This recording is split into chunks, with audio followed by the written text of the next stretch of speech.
इस वीडियो में हम आपको एक ऐसे महान अभिनेता, गायक और समाज सेवी के बारे में बताने जा रहे हैं जिनका नाम सिर्फ सिनेमा में ही नहीं बल्कि राजनीति में भी चर्चा का विषय बन चुका है। हम बात कर रहे हैं थलपति विजय की।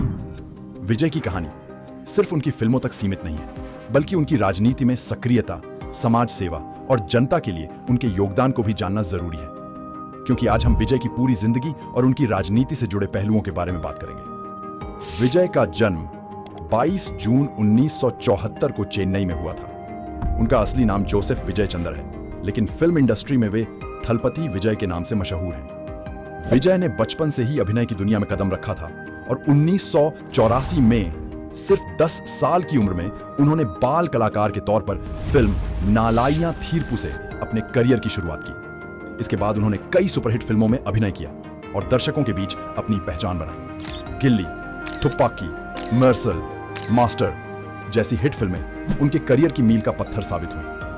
अब बात करते हैं थलपति विजय के राजनीति में कदम रखने की। विजय का राजनीति में आने का मुद्दा बहुत चर्चा में रहा है। विजय ने खुद राजनीति में सक्रिय रूप से भाग लेने की इच्छा कभी व्यक्त नहीं की, लेकिन उन्होंने हमेशा राजनीतिक विचारों के बारे में खुलकर अपनी बात रखी है। विजय के फैंस का मानना है कि वह अगर राजनीति में आते हैं तो समाज के लिए बहुत कुछ कर सकते हैं। 2017 में विजय के राजनीति में आने के संकेत मिले जब उन्होंने मक्कल नीडी मय्यम पार्टी के समर्थन का ऐलान किया।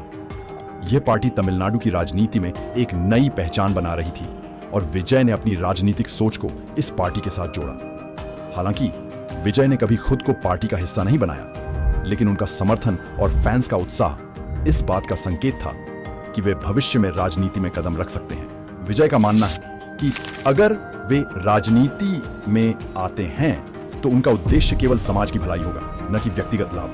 क्या आपको लगता है कि विजय राजनीति में आकर कुछ बड़ा बदलाव ला सकते हैं? कमेंट करके हमें बताइए कि आप उनके बारे में क्या सोचते हैं।